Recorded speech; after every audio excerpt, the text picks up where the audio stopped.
All right, guys, it's time for the Next Level Guy Show, a men's interview, interest, and improvement-focused podcast featuring interviews with the greats from all industries to help you better your life. Each week, a new episode features an interview with one of the greats, covering all aspects of their story, from life hacks to tips and protocols that have allowed them to live life on the next level.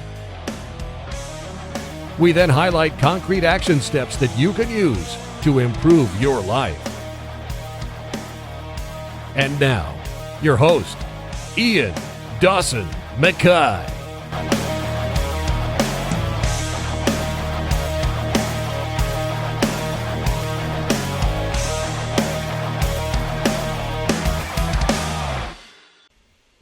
Brazilian Jiu-Jitsu isn't that hard. People just make it hard by chasing fluff. If you focus on movement and fundamentals, everything else falls into place. And that is a quote from today's guest, Randy Williams. But what if Brazilian Jiu-Jitsu isn't actually that hard? My guest today says the problem isn't the art itself, it's a way we've been taught to overcomplicate it in its learning approach. Meet Randy Williams. He's a Brazilian Jiu-Jitsu black belt and a straight-talking coach who's on a mission to cut through the fluff and show you why Brazilian Jiu-Jitsu actually isn't that hard. He made the call, "You guys are fucking stupid," the call to all Brazilian Jiu-Jitsu practitioners who are fed up with the flashy and want to be effective and actually get somewhere in the sport. From teaching as a blue belt to revolutionizing the teaching of Brazilian Jiu-Jitsu to competing worldwide, Randy brings raw honesty, practical wisdom, and a no bullshit approach to mastering the art. And let's get to the interview. Here's Randy.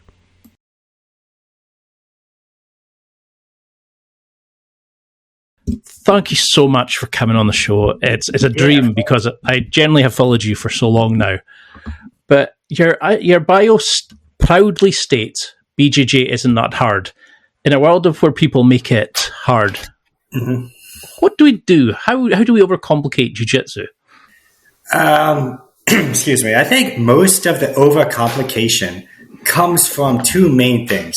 The instructor wanting to be needed, so to keep getting paid. You see it in the fitness industry all the time. You could just deadlift, bench, and all the basic shit, but now we got to do some crazy-ass, jumpy, flippy shit.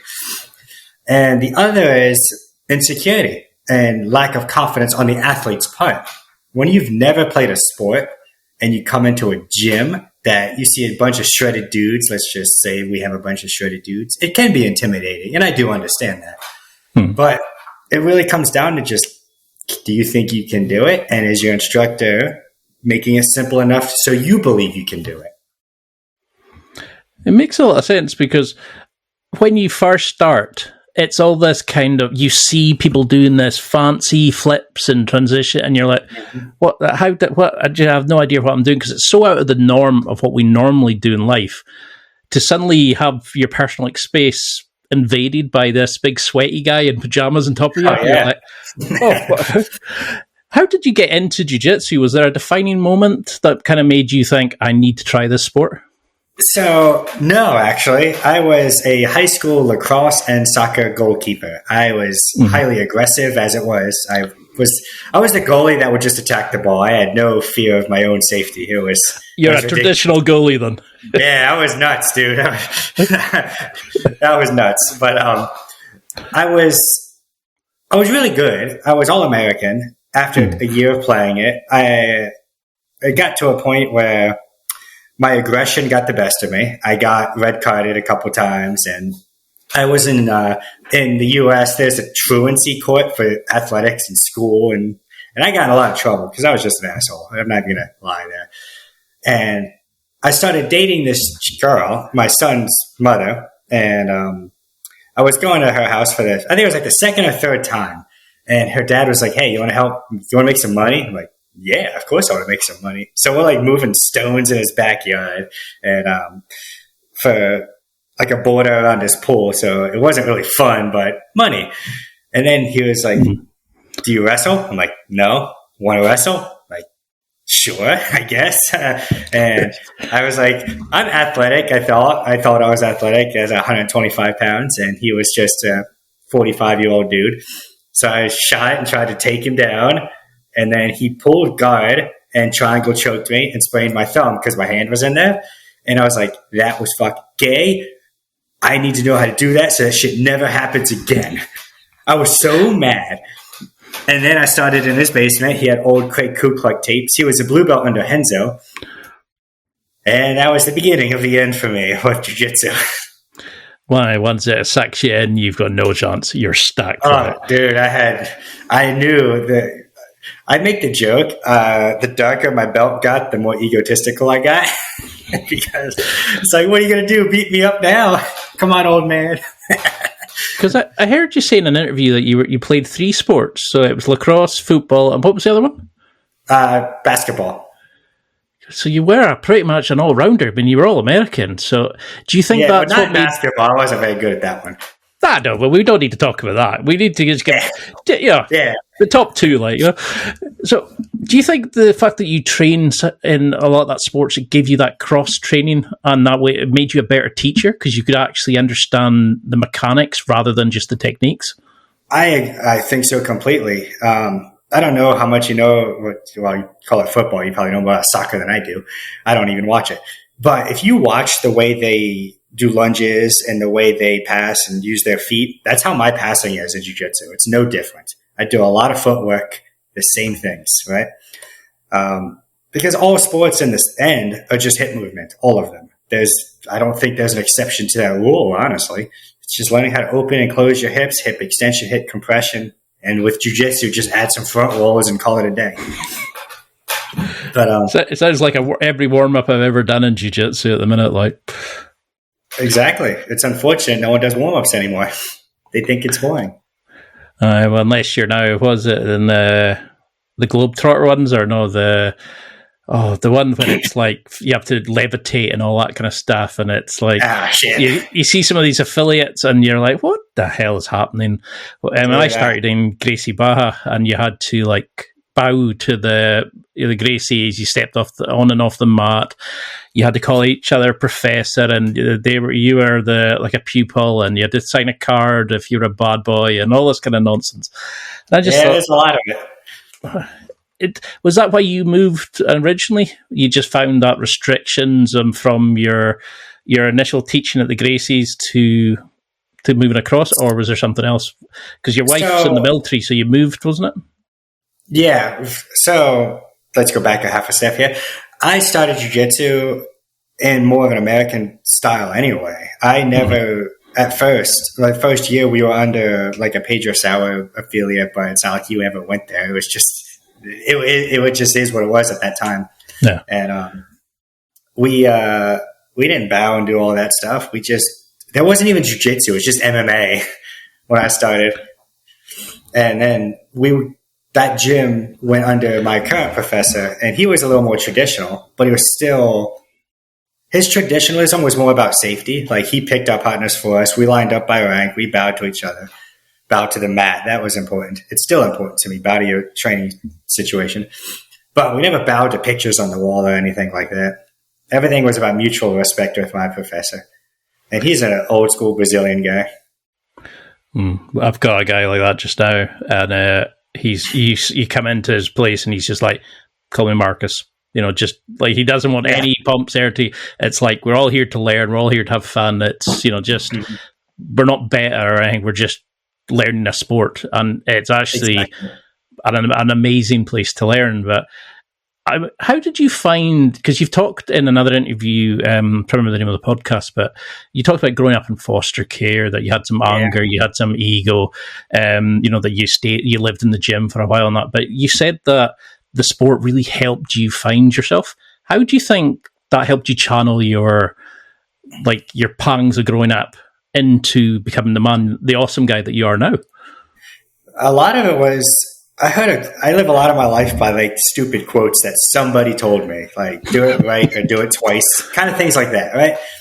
And I always internalized those things. And one of them that really stuck with me is, you learn from your father, whether to be like him or not like him. So I made it a point to take the good of him, but also get rid of the bad. Because my dad wasn't a terrible human. He just didn't know what the fuck he was doing. He was by himself with 3 kids. I can't fault him completely. I'm also older and a little wiser now, so I can't.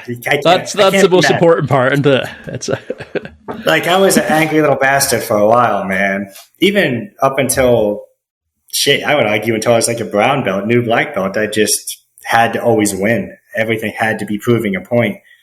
And now I just don't care. I do care, but I don't care about certain things anymore.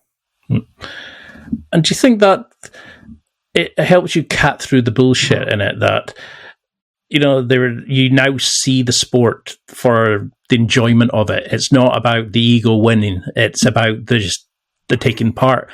And is that why you've discovered like the simplicity of it was best rather than overcomplicating it? Well, the simplicity thing was always what I was, right? Even in my other sports, when I was a soccer player, I didn't get good at anything but diving. If I knew how to cut off angles, it didn't fucking matter how athletic I was if I was smarter than you and more aggressive than you. It didn't matter. I was not the best goalkeeper. I really wasn't the best keeper, but I was an All-American keeper. I have the state record in Delaware for saves in a game. That's also because my team sucks, don't get me wrong. But we only won like 2 games, dude. But I would average like 30 saves a game. It was ridiculous. That's awesome. Yeah, because I wasn't afraid. And sorry, I messed myself up there. I didn't care about bodily harm, but because I cared more about losing, unfortunately. So that's kind of how that all went. And then with jiu-jitsu, it was the same thing for a while. I didn't care about getting broken. I have a couple injuries because I'm an idiot, but I cared more about winning. And the older I got in the sport, the more people I started to teach and realize this isn't a way of life for everybody. That's when I started to calm down a little bit and make it just simple so everyone can understand. I don't need to be smarter than everybody else just because I am. In the jiu-jitsu context, that is. I mean, I love like the persona that is in your videos is the same guy that you are day to day, and I can't imagine you even crazier getting sent off at football and stuff. So I was so much worse. I've broken my hand on several goalposts, man. Okay, that I can understand it now. Like, I hated losing. Do you think that's like a lot of people are overcomplicating it now? That they're because a lot of your videos are like on the mechanics, the principles of the techniques. Mm-hmm. You seem to say like if we can understand the mechanics, we don't need to worry about the flashy technique or what they're going to do because you know what they're going to do, almost like a Jedi trick. How do you? Is that where we overcomplicate it? We worry about the flashy shit rather than just the DNA of the sport. The thing is, the flashy shit is just different applied principles. If you look at a bolo, it's mechanically the same in my mind as an armbar. That's why I'm relatively good at bolos. I never actually drill very bolos. I could just do them because it's a limb between my legs and a fulcrum. Excuse me. So once you start looking at things that way, it's a lot easier to put things in a broader context, right? So if every single submission, that's a limb anyway, is just something between your legs, the goal should always be get something between your legs. Be a man. That's always the goal, right? But I've been trying that for years, mate. Never happening. I got lucky. I married way up. But once you know the most basic shit, it all funnels into each other, and then the fancy shit just comes naturally.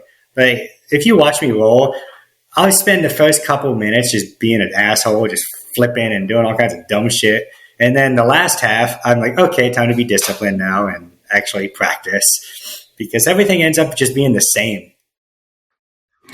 I know that was an oversimplification, but I don't know how to explain it much better than that. No, it makes a lot of sense because once you start seeing the mechanics or the core principles of it, you see that pretty much every move involves like a hip change or momentum, like finding your base or a transfer of pressure, or there's so many things that you can kind of go, oh, that's the same as that, even though it looks like a completely different position. Mm-hmm.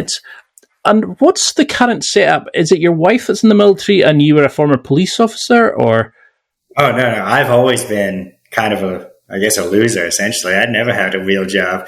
I've always just done jiu-jitsu and part-time gigs. My wife is a military officer.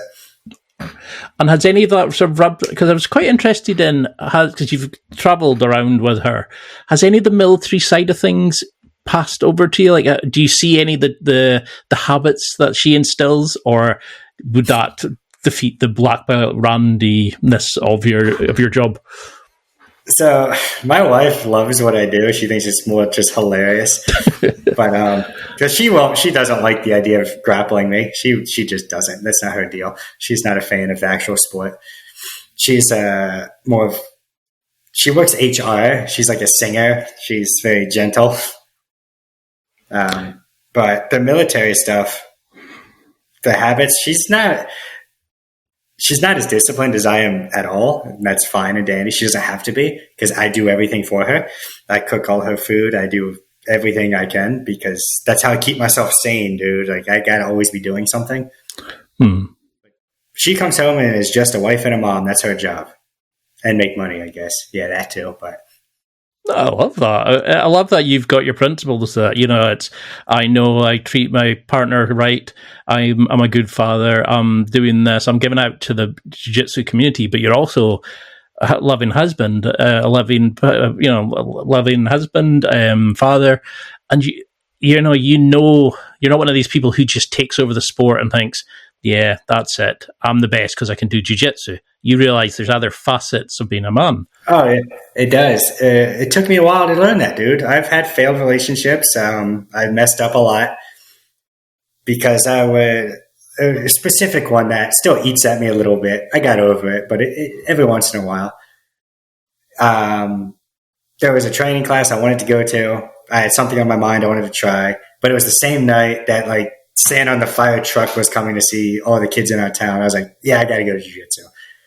And that event, even though it's a yearly thing, it happens every year, didn't happen again because we moved. And it's one of those few things I kind of regret. I'm like, man, I should have just missed jiu-jitsu for a day. Yeah, well, they say hindsight's a bitch, isn't it? It can be for sure. Yeah. And I think that's the thing, though, is if you learn from it and if you grow from it, then it is a win in a way, because you're not that same person. And the fact that you can appreciate it, that, you probably should have, but you can't change time, but you can do it again better the next time. It shows the growth in you. Do you find that's what helps with jiu-jitsu? It shuts off that part of your brain, that thinking, the aggression, while you're kicking ass. It's interesting because when I train, when I'm teaching, I'm more the way I am online and everything, but when I roll, everything is relatively the first. I give you 2-3 minutes to be fun and playful, but the other half is me just being disciplined and doing what I'm going to do, because that's the only way I personally can get better. So it has to be that balance of, yeah, let's have fun and roll, but I'm going to beat the shit out of you now. Because I still want to progress. I still want to get better. And I will always believe the old Joe Rogan quote, beat the shit out of blue belts and you'll get really good at jiu-jitsu. I'm not going to say that I have my blue belt, so that's quite scary. It's true, man. I was going to say, you started teaching as a blue belt. Yeah. That's quite a hell of impressive. I was a moron at blue belt. I'm still a moron now. I was an idiot too. But it's easy when everyone's a white belt. So how did that work? I mean, did you find that the fact that you were closer to the beginner mindset helped you be a better coach because you could understand it rather than somebody who'd been a black belt for 10 years and has never really remembered what a beginner mindset or approach is? I think what helped me the most at that time was that I was already an athlete being coached in other sports like soccer, lacrosse, whatever. So I just took the same methods. In soccer and lacrosse, it's not like you learn 2 passes or 2 plays and then just play a game like the old school. Let's learn some technique and roll. It was, hey, we're going to do line draws. We're going to do this. We're going to do this. And then at the end of the week, we're going to scrimmage. And that's how I treated it with jiu-jitsu. I did a lot of line draws, a lot of situationals. I would make up drills that I felt made sense at the time. Some of them are dumb, but some of them I still use today. And that's just kind of how I thought about it as an actual sport. And then the older I got, I started adding back in the self-defense stuff because of principles, and that's important too. So when you first started, was there a point where you maybe went the traditional route and you thought, oh, wait, no, that belief or that way of thinking is holding me back? Or did you automatically just go in with your kind of style of thinking and go, I'm not doing that because it's wrong? Did you go down the traditional path and then become the guy that we all know and love? I actually don't believe I ever did the typical teach 3 techniques and roll. I don't think I've ever done that.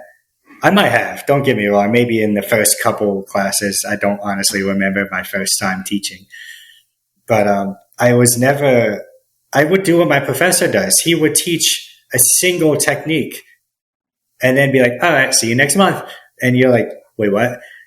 But he was really about, you need to understand this for a long period of time. And I internalized that like I do with every kind of quote I get. And I would just do the same thing he taught me for a month and just make it work. Find ways to make it work. I was struggling with a technique once. And he said, just keep forcing it until it flows. And that was the opposite of what everyone else always told us back then. Oh, it's all about go with the flow. Man, shut up. No, it's not. You can't flow until you understand what's going on.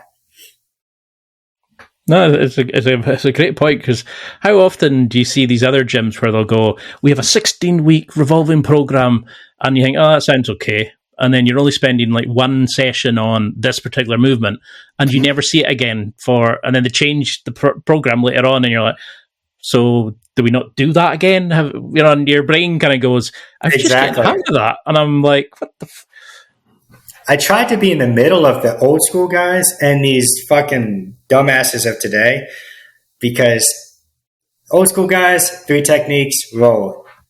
Dumbasses, we're going to do the same games for a month at a time. That shit gets boring. So everything I've done was a lot of situationals, but 2-week periods. Like I have a rotating schedule. It's 10 weeks. But it's based on the 5 major positions, 2 weeks each one top, one bottom. And I change the techniques on what I see fit for the room I'm in, right? So it'd be guard, passing, guard, retention, or guard techniques depend. Guard usually gets a little more time because there's a lot more to it. And then side control top, side control bottom. But every day is situationals of that. So you're getting to work both sides for 2 weeks at a time. I actually really like that style of teaching. That moment of like, we're going to go round and around, but we're going to learn the principle, but we're going to do it, and then we're going to expand like a computer game. Like when you get a bit more of the map, it kind of opens up, and you're like, exactly. So I can right, and then you work from there, and then you feel fantastic till the coach teaches the transition to stop what you've just done, and you're like, okay, here we go again, and that's why it's in a particular order. So that's why the order matters. You do guard first. So the next day or the next 2 weeks would be half guard, because more often than not, when you recover your guard, you get to half. When you're passing and you fuck up, you end up in half. And then we go to side control, then mount, then back. Like there's a method to my madness for sure. But it's very positional dominance based. My guys may not be the best submission hunters at the moment, but they will hold you down until you fuck up, and then you'll get submitted. Because that's what I love about your videos, because when you first see them, you're like, this guy's funny, he's got a banter, and then you're kind of like, okay, that was deep. Okay, I understood that. And then before you know it, you're like, shit, I've just learned a load more than I probably have in about 5 classes from a couple of your Instagram shorts. And you're like, so I don't get why we can't have more teachers like you, but then I suppose that's the thing, isn't it? It's just ego, honestly. There are a lot of good teachers one-on-one. Don't get me wrong. There's some of the best guys I've ever rolled with are the worst fucking teachers, but they taught me a lot because of how we rolled, how they could communicate in a situation. But they can't communicate to an idiot. And another one of those quotes, if you treat everyone like a toddler, you'll never get impatient or mad, because they're stupid. So you break it down in a way they can understand, and it just is. And then they can understand. You can start to build on that. Because if there's nothing to build on, you might as well build off just the most basic positions. Because that's what I said to a few people was like, when they're learning to drive, is assume the person in front of you will do the most stupid thing possible. And you just wait for that moment and react. And it's the same in jiu-jitsu. They always push off you, or they leave an arm out or whatever. And it's almost like, okay. And it's only when you've been training for a bit of time, you start going, so I'm grabbing that arm because they're leaving it out. Oh, that's what I did at the start. And it's like a full circle. You learn and go, I was a moron back then myself. It's because you talk about, is it organic jiu-jitsu and fluid movements and things like that? Where did that kind of concepts come from? That kind of understanding of oversimplification of it, of kind of going, these are the things we can actually make as better practitioners. So when I moved to Mississippi, I had a lot of free time, right? Like I said, I don't have a part-time job. I was just teaching. And I was just thinking, stand-up and bass is pretty cool. And it was driven into my head by one of the first instructors I ever had. He's an old school, balance jiu-jitsu guy. And he was like the OG black belt in Delaware. His name is Alex. And he would always say, you just stand up and bass all the time. And I just never got that. And then one day I was like, I get it now. Because he would just say, just stand up and bass. How you get off the couch, stand up and bass. How you get off the floor with your kids, stand up and bass. And so I just did that because he was my coach. Why would I not listen? And I still do that. I still drill, stand up and bass, because everything in jiu-jitsu is some form of stand up and bass. A hip escape is a pivot on your shoulder and the far side foot. A lot of sweeps are just stand up and bass. My closed guard, I put all my weight on my knee on your back, and hip switch, that's standing up and bass. It's all the same thing. And then I went down that rabbit hole of trying to find everything that's the same, and drove myself kind of mad with notes. But there's that. I think a lot of people like me just now, my brain has literally gone that picture, and then sort of combining the two of them and going, how have you not seen this before? And oh god, that's that and that. It's just 2 minutes in with you, and you're like, Jesus, you've completely revolutionized how we would view jiu-jitsu.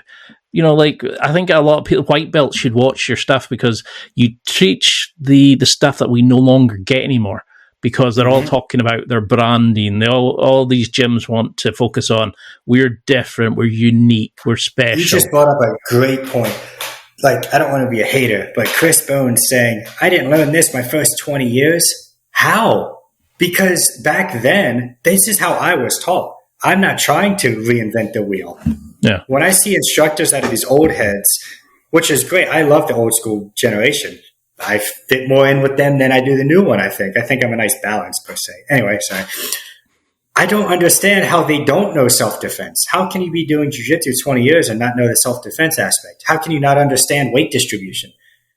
That's something that recently has been bugging me a little bit, because how? That's how we were taught. That's how, what I'm telling you, I was taught that. I didn't figure it out on my own entirely. I just simplified it to a degree and made it easier for everyone to access. But I didn't invent anything. Maybe a couple of transitions I've never seen before, but I'm sure somebody's done it. Because all I do is combine the most basic techniques with hip switching.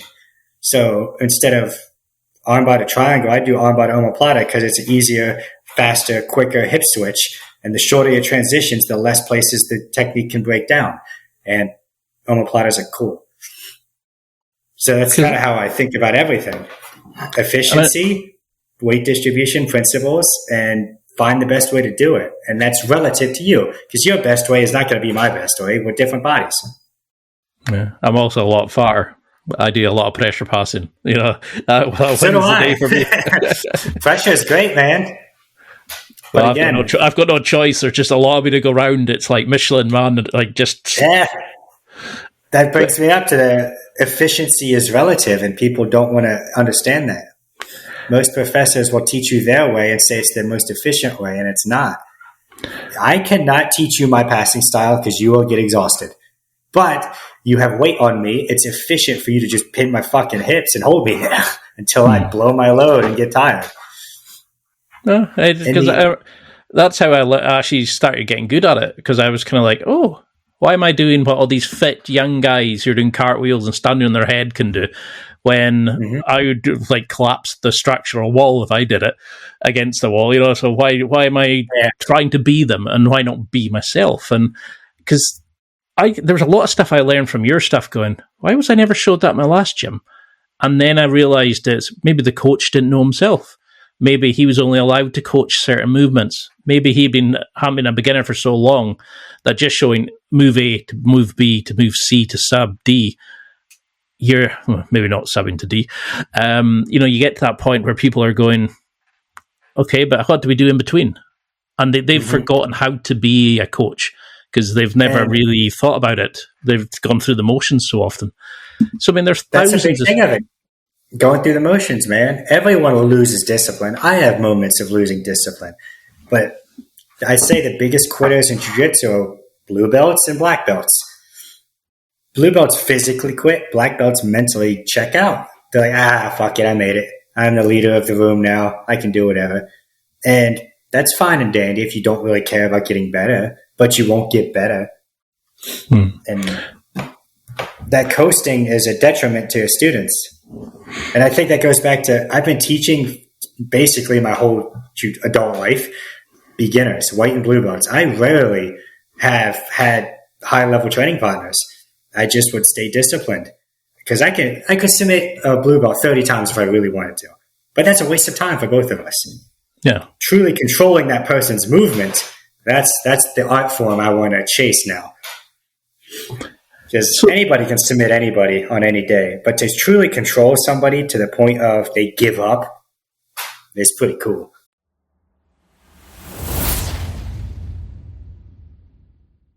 It's time for a quick break. There are millions of potential products to buy, so how do you know which ones are worth your hard-earned money? Simple. You go to nextlevelguy.com/affiliates and explore those that will transform and improve your life. You'll find deals, listener exclusives, and special offers with some great companies. Recommendations are 100% honest and only on items Ian has tried or believes in. The companies showcased will make you a better man in all areas of your life. Simply go to nextlevelguy.com/affiliates and level up.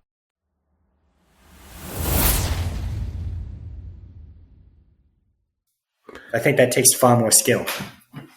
No, it certainly does. It's anybody could get an armbar if they know roughly how to do it. But when you have somebody defending because they know you're looking for an armbar, and then they suddenly go, but what do I do now? And they're like, oh, we haven't learned that bit yet. Well, you're not going to win that roll, or you're going to get tapped out or whatever, So, I mean, there's thousands of different positions, attacks, transitions, pass. No wonder people get overcomplicated. Oh, yeah. So when they're doing it from side control, from guard, from standing up, is there basic principles you say to anybody like, if you're sitting down and they're standing up, get up again. If you're in side control, immediately get connections. Do you have things where, does it depend on the situation, or are there things you say immediately re-grip, reconnect? I have immediate things for immediate people. So if I knew you and your style, I would have rules for you to follow based on you. But I don't have any absolutes, no. I think the closest thing to an absolute I have is stay on your fucking toes.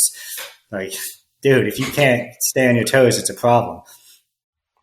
Oh, yeah. What does it call it? Dead feet when they go floppy Yeah. Dead feet means you can't stand up at any given moment. When you're on your toes, if someone drives into you, you just rock back and you can stand up.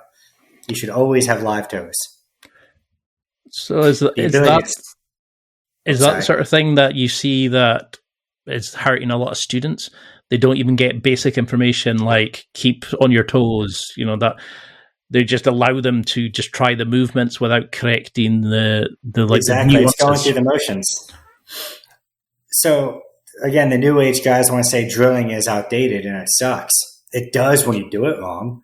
Yeah, when you just go through the motions. When the teacher shows you something, you go with your partner, fuck off, and just kind of, yeah, it's not going to work. But when you go and drill a movement with intention, why am I turning my hand this way? Why am I locking my elbow down? and do it properly, slowly, with control over your own movement patterns, drilling is highly valuable when you take your time. But nobody takes their time at that. Everyone fucks off it. Even I fuck off when that happens because we've done it a couple of times, But if you can stay disciplined in that part and then get to the situationals, you'll have far more success. Because how many times do you hear somebody saying, I don't drill to my left. I always go to my right. And you're thinking, well, you're screwed then if you can only go to the left. Yeah. And I don't understand that logic. So I do have a left and a right game based on previous injuries. Like I have a torn PCL in one knee and a torn ACL in the other. So I can only butterfly hook with one of them properly. So I have a butterfly game that's that side. But if someone forces me on the other side, I have a game for that. I don't think the techniques need to be the same, but I do think and believe you need to have a game for both sides. So how I can arm my upside. Like I can do a lot of things on both sides, but there's certain things that I'm like, I do one way on one way and one way on the other way.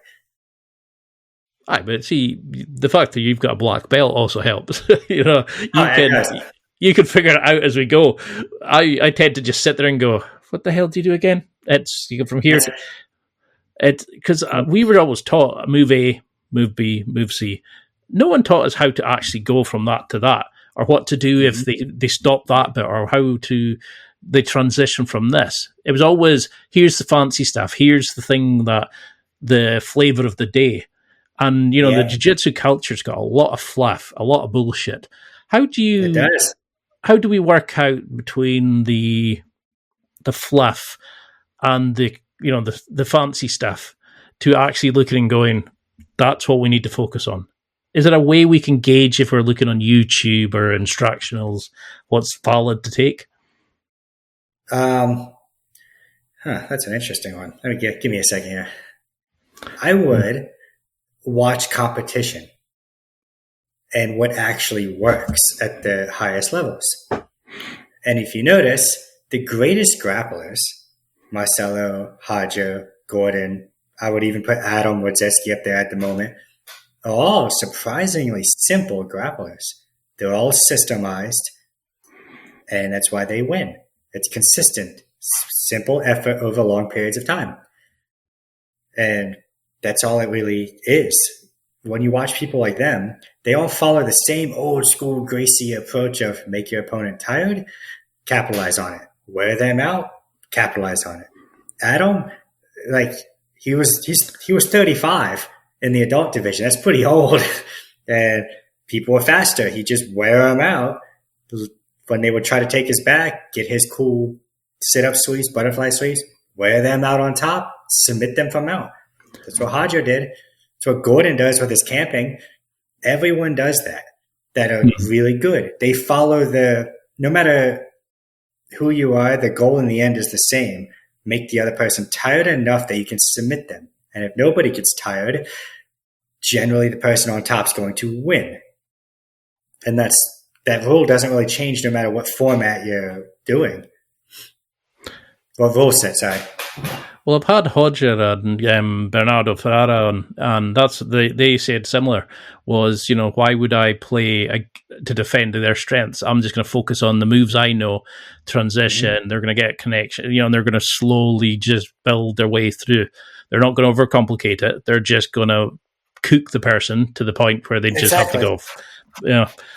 And for Bernardo, I think he said something like he practices over-underpass thousands and thousands of times, and now he knows once he gets somebody there, he can dictate what happens from there because he's just so good at it. Is there a move that you learned like that you was it they say don't fear the guy that has 1,000 different kicks, fear the guy that's practiced the one kick 1,000 times? I'm like the guy that's done it 500 things 500 times. There's a lot of places I feel really comfortable in because I understand everything fails in predictable manners. Every sweep fails if they post. So I just triangle the fuck out of you. It doesn't have to be that deep. I just make, again, everything the same concept. I find the failure point of the original techniques that I learned, like the scissor sweep, hip bump sweep, butterfly sweeps, these basic things, they all fail the same way. And then I just do the same attacks off of them. So a lot of kimuras, armbaras, triangles, omoplatas, because they're all mechanically the exact same thing. I like that. And how do you think what's it they call it now? The celebrity effect. Because you've got like Aston Kutcher, Keanu Reeves, obviously with John Wick, but I knew he was training before. You got Tom Hardy, Demi Lovato, I think who else has been big? Henry Cavill, all these sorts of people who are talking at jiu-jitsu about it changing their lives and helping them with the movies and all this sort of stuff. How do we avoid falling into the trap of, I'm going to do jiu-jitsu because of so-and-so, but how can we learn from them? Do you see any of them like habits that they utilize that makes them good, that maybe doing their job, is that helping the sport, them talking it up, or is it bringing in too many people who just want to do it till they see the reality of it? It's always been the same for me. If somebody comes to jiu-jitsu, whether this was 15 years ago or today, they will quit if they're not in it for the right reasons. It doesn't matter. The amount of quitters now is no more, no less than it was back then. It's just proportionally more because there's a lot more people, right? It's never a bad thing to bring attention to the sport, right? Yeah. Well, there's bad attention with the weird pedophile shit, but other than that weird shit, people bringing to light, no matter if they're famous, whether they're legit or not, like who cares if Demi Lovato is a real purple belt? I don't care. But what matters is she pushes the sport out. And that's always important. That's always useful, because if it could help one person, she did something right. No. It's not always about winning. You can make a difference and not win. You can lose and make a huge difference. Because there's a video of Tom Hardy, I don't know, is he after like a training session or something, and he's literally just saying, I do it, I know I'm not going to win every role, but I do it because it makes me happy. It keeps me calm, but it also lets me de-stress after all the movies and all that kind of stuff. And he said it kind of keeps him it keeps him. And the same with Henry Cavill. He said he needed something that was his kind of time, like a physical thing, like he builds computers. But he also said he needed the physical side of that kind of activity, and that was jiu-jitsu. And I love the fact that they're doing it, but doing it for the right reason. They're not just doing it because it's cool.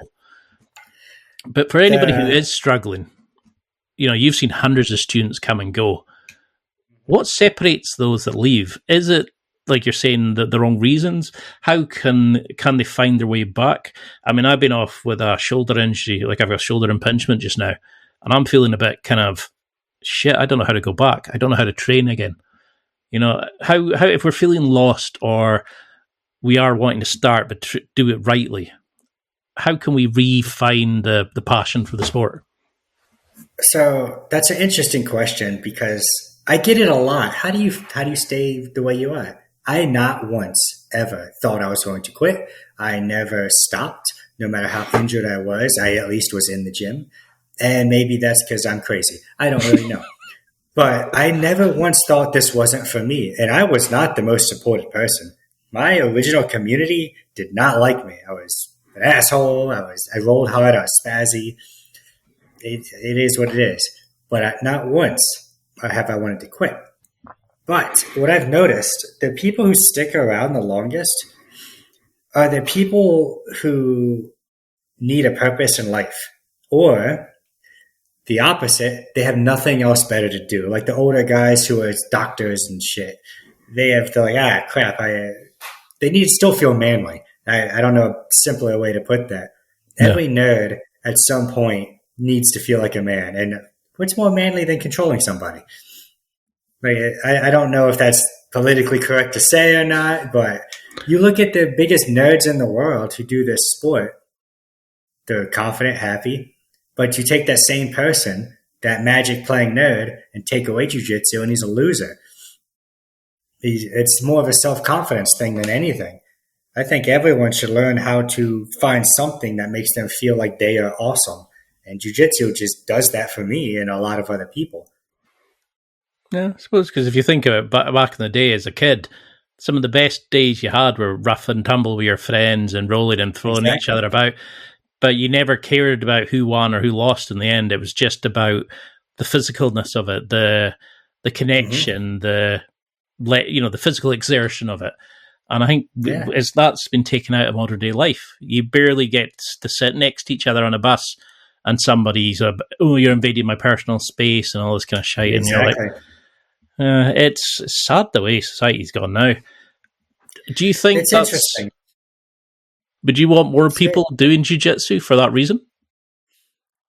It's hard to say for that reason. I just think everyone should do something physical.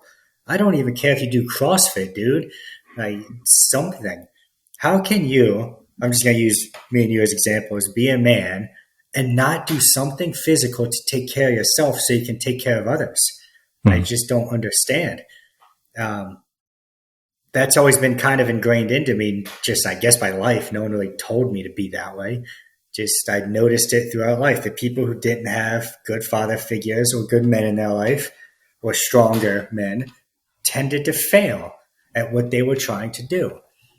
So why not surround yourself by those type of people? I needed that when I was growing up. Jiu-jitsu was that. I had a lot of good father figures in jiu-jitsu. But I also got to be aggressive and physical. Which helps. Which helps a lot, yes. It helps a lot. You can let that part of you out, can't you? You know, that day you've had a shit day and stuff, and you know you can go there and it's what people want to do. I suppose it's the same when I was powerlifting. You knew you could throw the weights around. That's why I like lifting. That is why I like lifting more now than ever, because I can't go to jiu-jitsu and be an asshole anymore. I'm better than everyone in that room. I'd actually hurt somebody. Now, I lift weights to get my anger and frustrations out, and jiu-jitsu is just the easiest part of my day. But that's also easy for me to say. It's easy for me to say. I wish it was the easiest part of my day at times. I'm sitting there coming out going, what just happened there? I'm sure I was meant to be winning here, but I go. And do you think that's the thing is too many people are worried about their ego? They're worried about who won that round, for sure. We judge each other. How do we stop that? You don't. You just got to not give a fuck. I can't stop you right now from thinking this guy's nuts or, man, this was a terrible idea. But I cannot care, and it doesn't affect my sanity whatsoever. No. And was that always ingrained? I'm not entirely sure. I cared a lot about certain things until one of my main coaches, Alberto, he said, the only people's opinions who matter are the ones who matter. And then, again, I internalized that and realized 99% of people don't fucking matter. So why the fuck should I think about what they think? Care about what they think? I love the way you do that. Like, you take it's like the Bruce Lee thing. You absorb what's good and you just pump out the bad stuff. And then you just have fun with life. And I really like that approach that you do that, where you kind of just go, I internalize that because it helped me. The bad stuff, yeah, that's it. I roll it away. Literally, in this case. Yeah. And what do you do? What am I going to do about it? What do you do with like weights and that? Are you doing more weights now as you get older? Are you incorporating yoga? Oh, shit ton. Like that? All weights. I don't do any stretching, mobility, nothing. I use weights to do it for me. Weights push me down into a deeper squat. I put something behind my back. Weights push down a deeper bench. Don't make it hard. So that's the principle in it. It's like, why add 50, everything. 60 things and you can just do, like you're saying, why oversimplify, why overcomplicate it? Like, all I do is bench, deadlift, squat, overhead press. That's it. And then like 2 accessories for each of those. Are you still doing it? Is it the 5-3-1 you were doing? Yes and no. I'll use that rep range, but I'm doing more of a push-pull legs now just because why not? It's easier it's just simpler for me to remember what day I'm on because it's not a weak thing. It's do push, do pull, do legs, repeat. I suppose there's only 3 parts. You know, you can't go wrong there. Like, yeah, exactly. I loved 5-3-1, but I found it was very gym centric at the time when it first came out. You had to really have it's the awesome. equipment. I love 5-3-1 because you could literally do just those 4 lifts and improve the way it was set up. Is it Jim Wendler that created that? Weirdler, yeah. It's- I never actually read his book. I just, again, that guy is shredded. I guess I should listen to him. Because that's what I do. Like I've now started watching a lot more sort of, I want to call them YouTube coaches. You know, like sometimes, and I kind of go, and if I start seeing little bits from each person, and then they'll say something, and I kind of go, how the hell? And then 2 minutes in with you, I was like, jeez, like I've learned more this than I pay in a £60 a month bloody class, and I just it's good to know. But you're notorious for cutting through the fluff and for just talking like a pal. You know, sometimes you say stuff and you're like, fuck, how's he get away with that? But you said in another So I learned that you can be the biggest asshole if you help people after the fact. I used to work in a kitchen, and one of the head chefs, that was one of my first jobs. He said, you can be the biggest dick you want as long as you're good at your job. I was like, fuck yeah, all right. So I became the best dishwasher ever. What is it to say? Make yourself irreplaceable, and you can do or say whatever you want. Like exactly, but a lot of it isn't just because this is truly how I talk. I'm not the act like this. Everyone thinks it's an accent. It's just a speech impediment. I'm like stupid with my voice, but it helps me stand out, and I've always used it for that. And same with the way I talk. Like we all love John Danaher, but he's boring as shit. So if I can take that information, because he's correct on everything, I'm a systemizer myself. He seems to be more systematic as well. Obviously, enter the fucking system.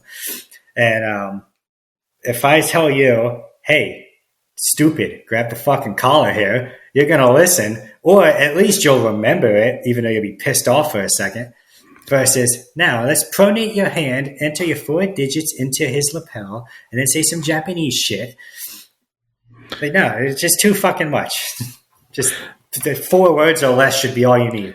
I was trying to remember which video it was. I found your stuff, and I'd literally gone through a few jiu-jitsu videos, and it was like, do this, and we're going to move into Habdi Haragara and all this kind of stuff. And I was like, and then literally I came to your video, and it was, you're overcomplicating this, fuckheads. Just do this, or, you know, you're doing this like stupid. I was just kind of like, okay, I'll watch this. And 2 minutes in, I was flicking to your next video, to your next one. And I love that, how you just teach as you are you. You don't try to be the characters that some of these other coaches are. You're the same guys behind the mic as you are in front of the mic. But where do we go wrong? Because I think you've got a quote, I had to write it down, where it was stop drilling technique, start drilling movement. Why are things like that so important? It's always been important. It's just all these new age guys don't do line drills anymore. No one wants to shrimp up and down the mat. And I'm not saying you need to do that forever. Like at purple belt, skipping warm-ups makes sense because you have those basic movements down. But those purple belts are now the motherfuckers teaching. They're not doing warm-ups at all, and wonder why people struggle learning when they're teaching a technique. And when I teach, let's just go with a sample week here. We're doing the armbar from guard. I teach you how to literally just bring your hips up first. We spend a whole day. Monday is just on movements. And then the rest of the week, we build off those movements. I teach the same technique system for a week at a time, but a technique is automatically a system to me. Like the closed guard, armbar, that transition between it, that's what I'll go over for a week, sometimes 2 at a time, depending on the room I'm in. And when you spend the time to go over the fundamental movements in the closed guard, how to just hold somebody there, it's really easy to move on to the armbar. But most people this day suck at the closed guard armbar. People think it's hard. Most people just are not good at it because it's a big transition. It just doesn't have to be if you understand it. So what are the, like if you had somebody starting just now, like a complete white belt, what would be a mechanic, a principle? Stand up and base. Stand up and base. Is that the thing that would knock off, say, 6 months off their learning curve? Yep, if not more. No joke. When I taught at the Dover Air Force Base, we were very tournament heavy. We all competed then. I had white belts who trained 3 weeks winning golds at white and blue because I would just teach them close guard, arm drag, collar choke, and then the mechanics behind it, and that was it.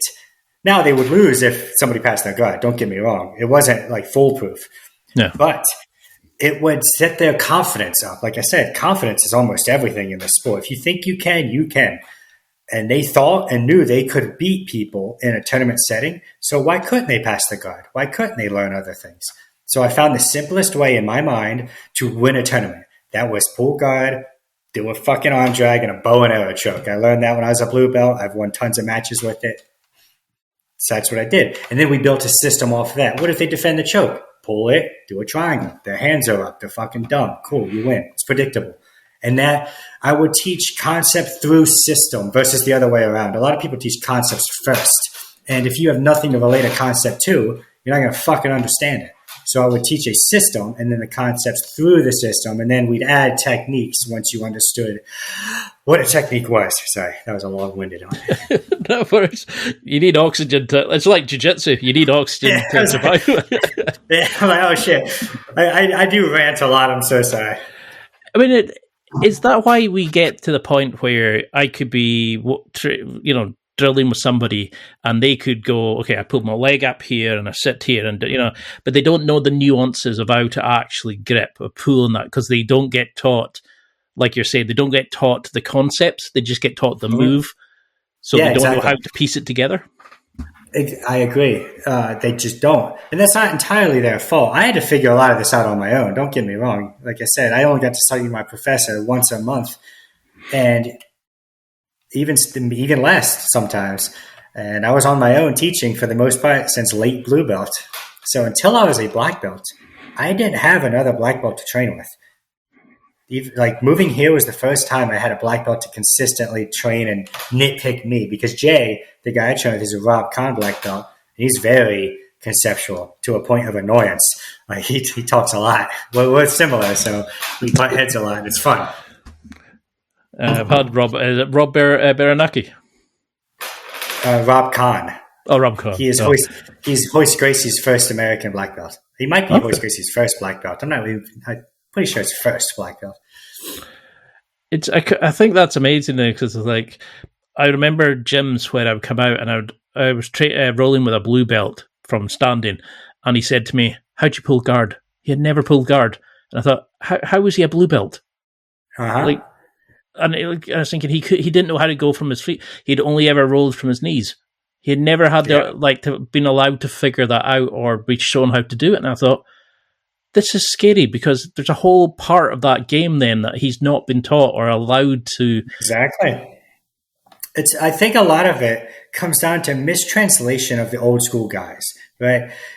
Because the old school guys came here not really speaking English. They would over-exaggerate movements so you could see, or what they thought would help you see the technique since they couldn't speak it properly.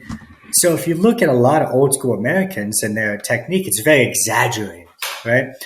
It's not very tight and technical and pretty. And the same goes with that. We don't train on our knees at my gym. We always start standing, but there's nothing wrong with sitting guard in the gym anyway. If you sit guard in a tournament, I'm going to be really upset with you. But pulling guard's acceptable. Sitting guard is not. Now, I think, again, mistranslation. We did it for safety. When my professor, we always started on our knees, but we did start standing at times, but it wasn't all the time. So we knew how to pull guard, but he also taught us how to pull guard on our knees, so it would apply to standing. So I think, again, it comes to that, hey, they didn't understand how to explain, we're doing this for safety. This isn't how you should do it every day. I hope that came out right. Yeah, it's because I think that's the thing, isn't it? It's like you learn by going, here's a move from here, but a lot of people don't learn how to get to that position or or what to do if they fail from that position. You can see their thing and go, oh, wait, this is how I was shown. That's not what they were to do. They were meant to go left, and they've actually rolled on to turtle. And I'm like, what do I do now? And you can see people sitting stumped going, because they know 6 moves, but they don't know jiu-jitsu from that position. Mm-hmm. And I think that's where you're doing so well, because you talk about drilling the mechanics and the principles of it. So it doesn't really matter where you're going from or which position. Yeah. If you use the principles and the mechanics, you're going to be successful. How do you want a student to learn this? Is it that, because you said, I'm trying to get another interview, you said you want the people who just shut up and do it are the best students. Yeah, they are. Do you still think that now? Oh, of course. If you just do what the fuck you're told, well, the thing is, I have grown a smidgen. If you do what the fuck you're told with the right people, you'll go far. But if you do what the fuck you're told with the wrong people, you're going to build bad habits. So, yeah, I do preach that to my students because I think I'm doing things somewhat correctly. But let me think here. I'm sorry. You need to do what you're told in the beginning, no matter what. You need to know how to do the most basic positions, hold the basic positions. And why are you paying me if you don't want to listen to me? That's what it kind of boils down to. Why are you going to pay somebody you don't want to listen to? Why do you think you know better than me? And if you do, then prove it. That's fine. I'm okay with that. I'm a man of science. If you can prove me wrong, I gladly change. I've changed my technique tons of times because it's been proven wrong. But when you're a white belt in a sport that I spent my entire life doing, what makes you think that I'm going to lead you astray? Why would I do that? It's one of those things that always succeed. Yeah. Yeah. And I understand that back in the day, black belts didn't want their students to ever catch them. Dude, I have blue belts who can catch me now because they're just principle based. And they just hold me down, and I'm an impatient little fucker, and I try to squiggle my way out because I fucking hate losing, and then I get caught. You said just now that one of the most important things I probably heard somebody say was you will actually willing to change. If you've been taught wrong, you will change it. You will go, I'm going to revamp it. How many coaches? There's probably quite a few who would say, no, I'm never wrong. No, they just didn't understand it. No, they're... And they might actually be right in context to themselves, right? My professor loves the underhook far side armbar, and he's very, very good at it. I know he's going to do it, and he would rip my arm off 10 times around, and it would just be infuriating. I don't like the underhook. I like cross body control. I don't like side control at all, actually. I don't like the typical this. I think it's outdated, but it works really, really well for him, and he's really good at it. And his students are really good at it because that's what they work on. So I'm a firm believer in whatever you drill and do a ton will be successful. Look at Eddie Bravo. He's a great example of that. The 10th Planet System is a great example of you do it enough, it'll fucking work, even though it's silly. Is it the most efficient path to victory? Probably not. But you do it enough and enjoy it enough, it'll work. I remember looking at the 10th Planet stuff. I think that was the one I was thinking of earlier, and I can remember going, what the their warm-ups I could barely understand. Never mind I was like, surely this is just silly, the stuff they were doing. It is silly until you are good enough to understand it, which is interesting because he's a systemizer too. Eddie's a systemizer, and his warm-ups were always just systems. Now, the difference between his warm-ups and my warm-ups are his are really long what-if chains like this to that, to this, to that, to this, to this, to that. Whereas I only chain 2 things. I never go more than 2 chains because the second part of that is a whole new system now. And now it's at A to B. Now it's B to C. They're different separate entities. That way, I always have an option. I never have to pre-plan anything. I think there was a video you did where you talked about learn A to B to C to then do the submission, but then you make a system learning off the failure point of that move so that if it is going wrong, have a back door to that and then have a fall to that point. Yep. And I love that because no one had ever said that. It was always just, here's the move to do. Stick it into a roll, and you knew what everybody was going to try to do because you just spent an hour practicing it. Yeah. But at no point had anybody said, what do you do if they turn here? What do you do if they flip you over? What happens if they block it or they block the pass? How do you then, what can you do from there? And it's like that video game thing of the map opens up a bit more, it engraves because you go into the new area and you see people panic.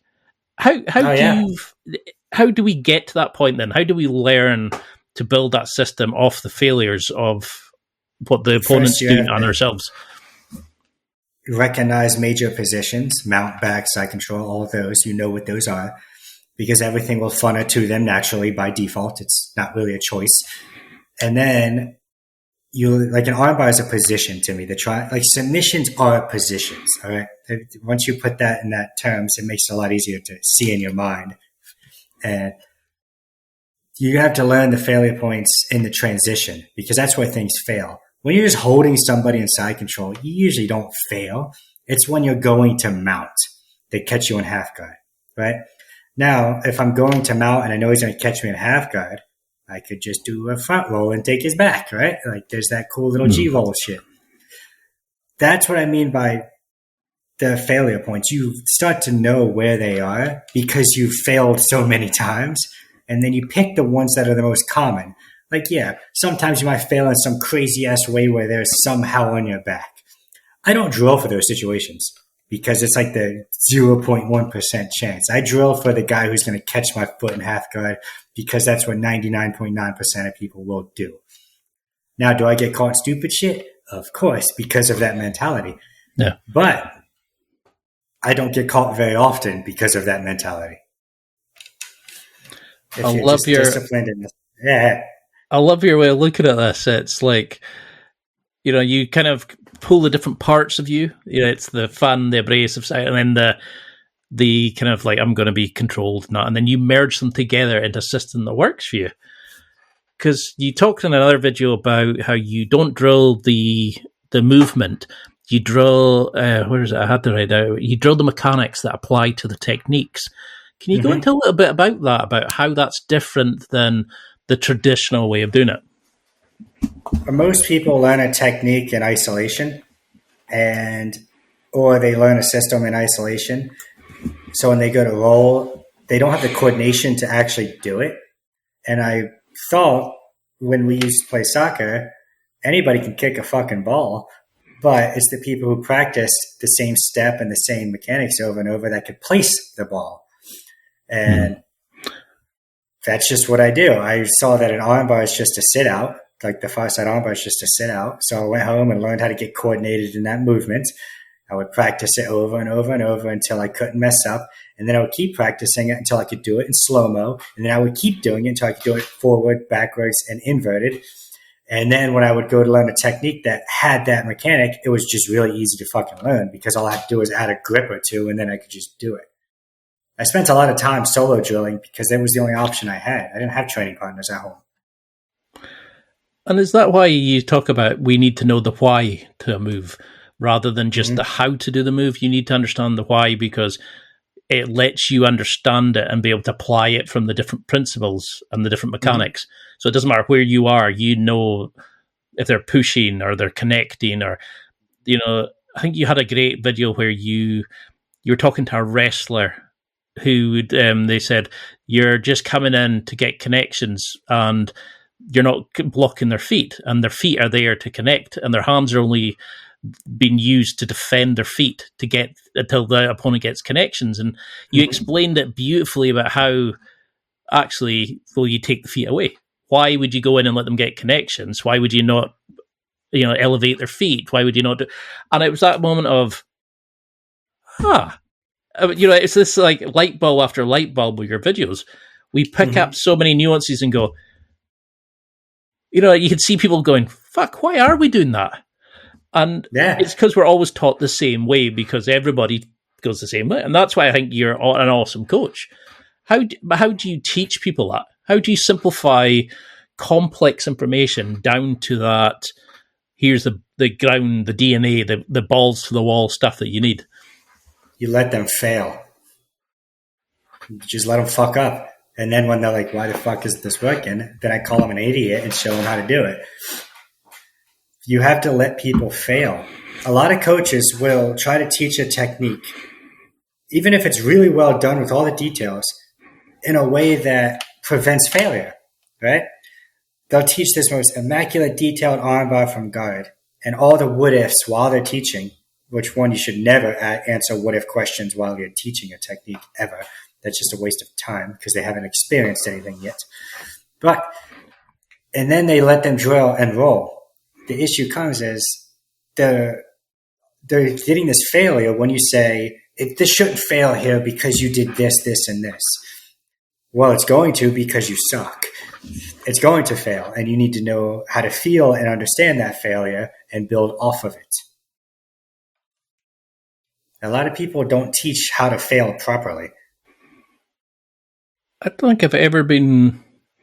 I can't think of any kind of times where we're really taught maybe a lip service to, if this happens, then pull guard. It was always just a kind of get hold of the person and hope for the best kind of thing. It wasn't really...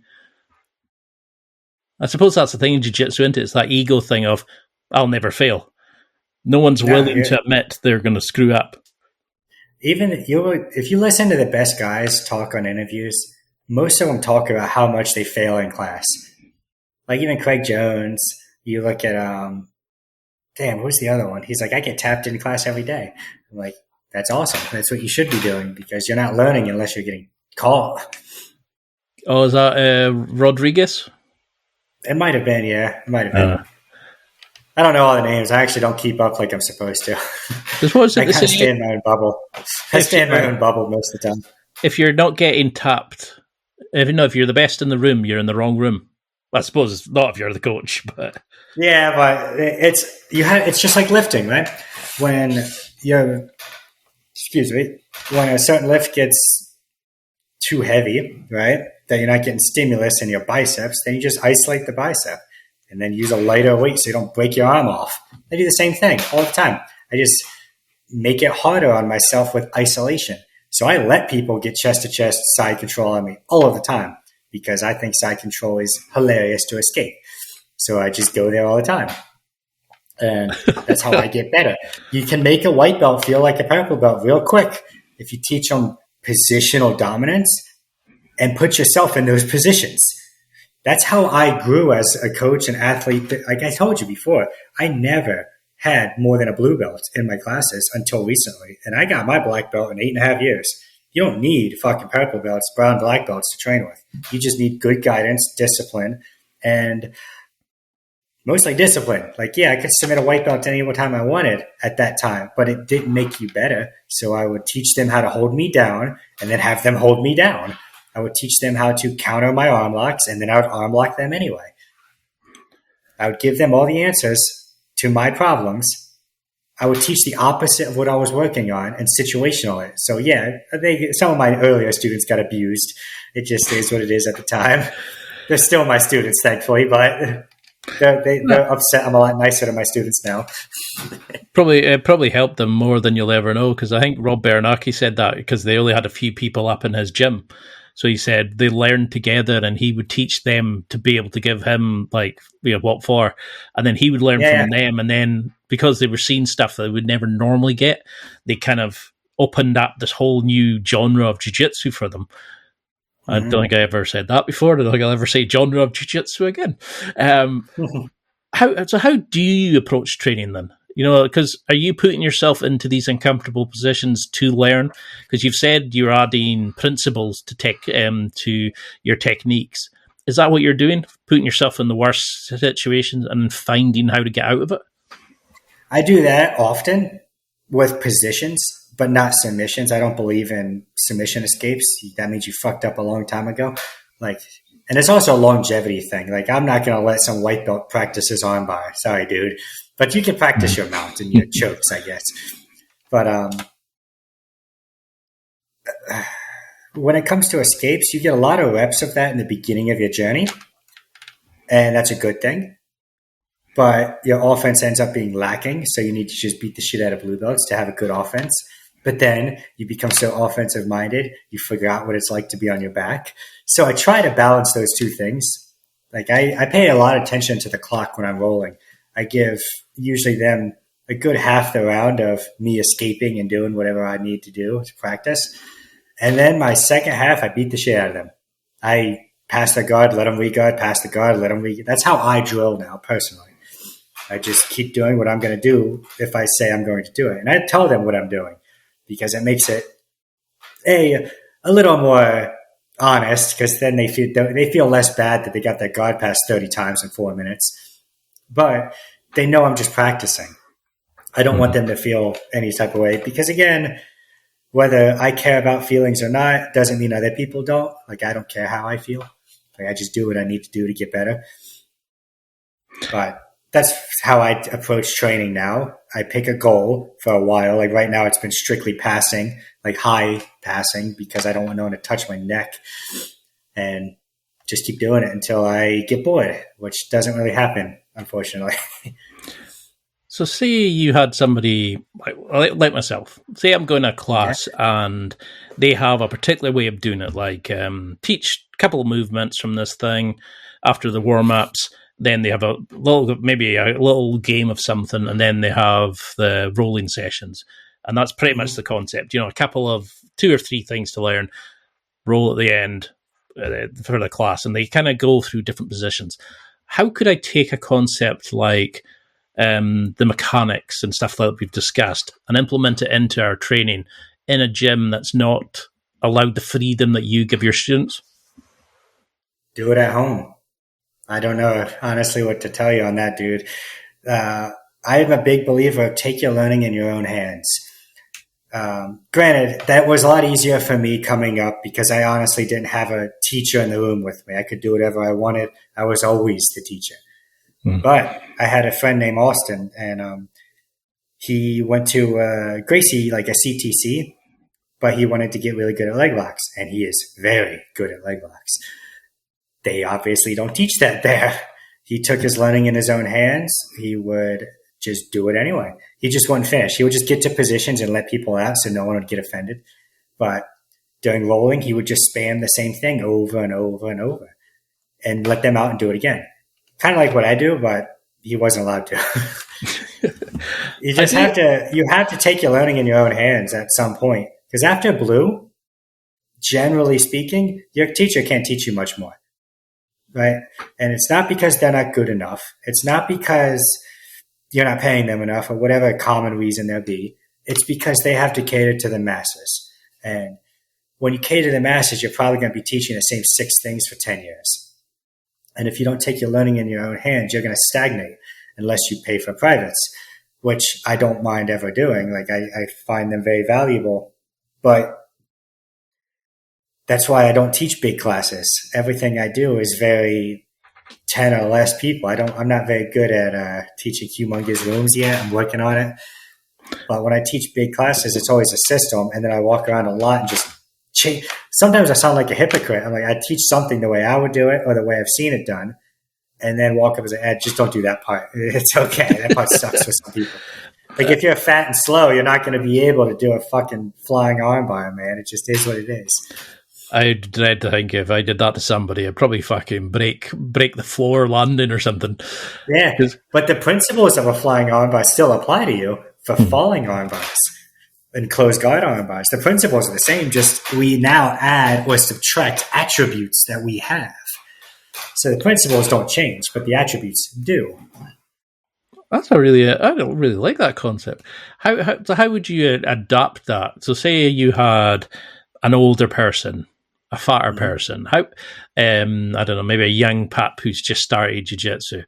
How would you get them to use that idea of the principles don't change, the attributes?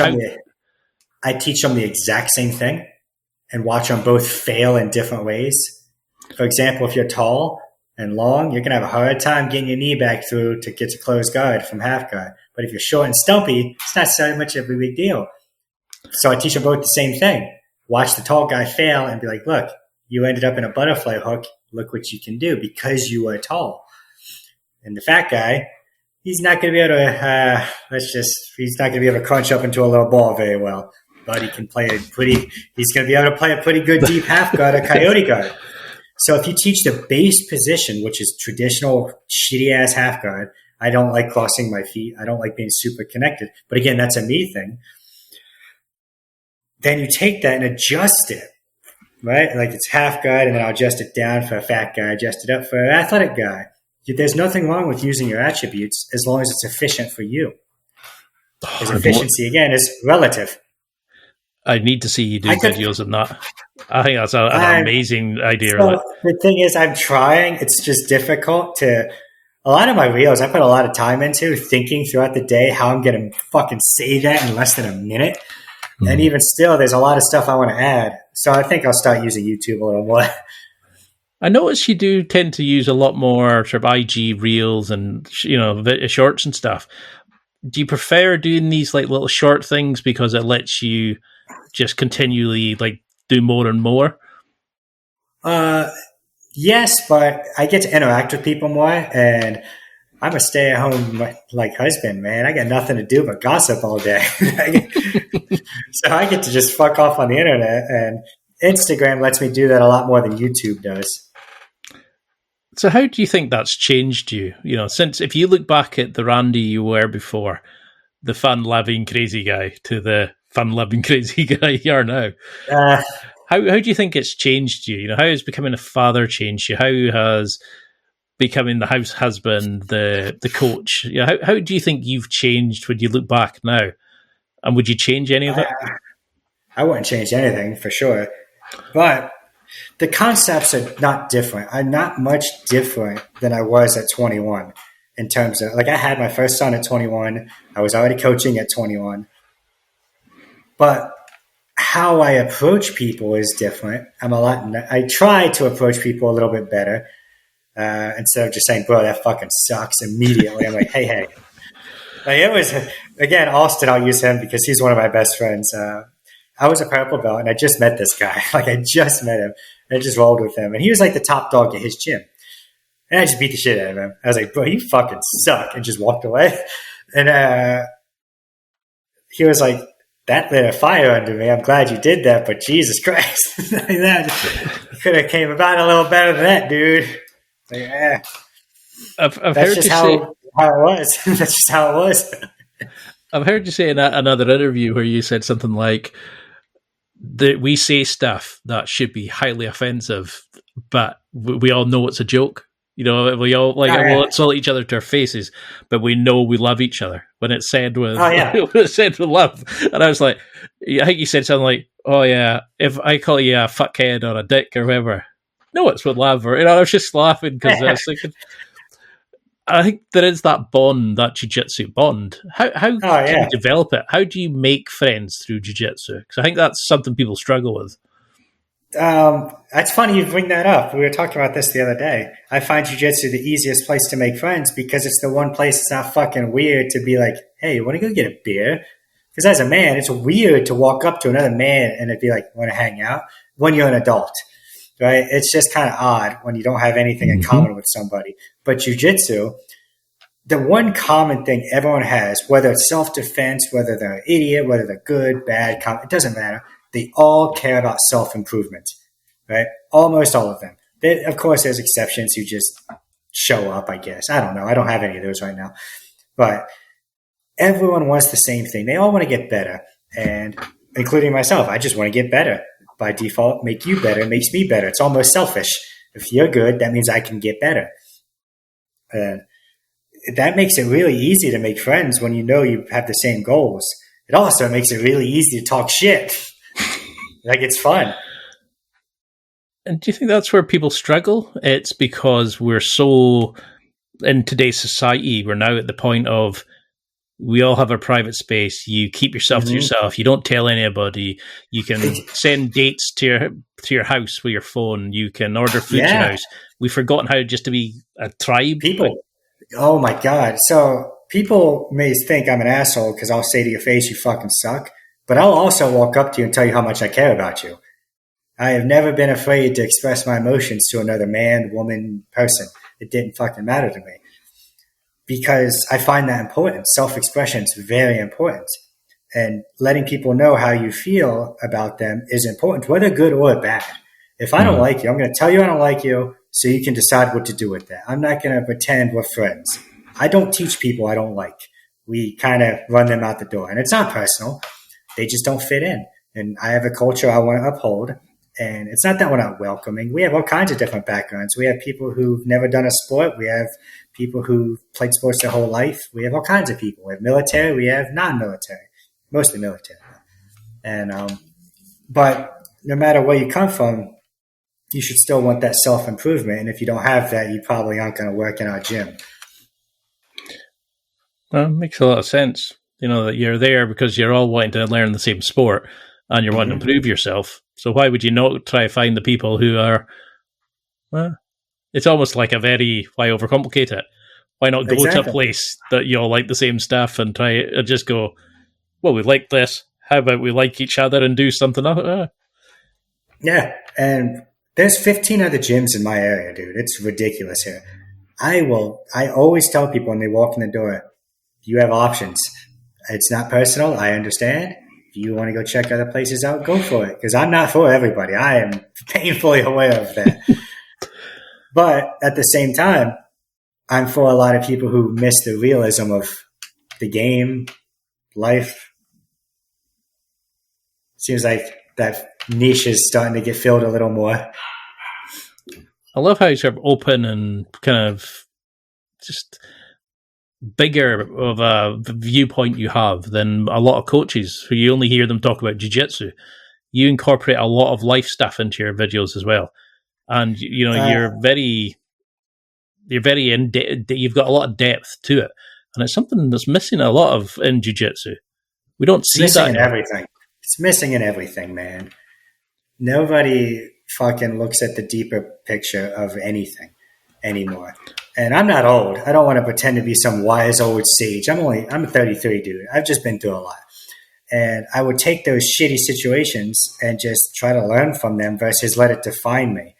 I don't understand the people who have something bad happen to them and then let it just ruin their fucking life, dude. I don't get it. Make a personality out of that.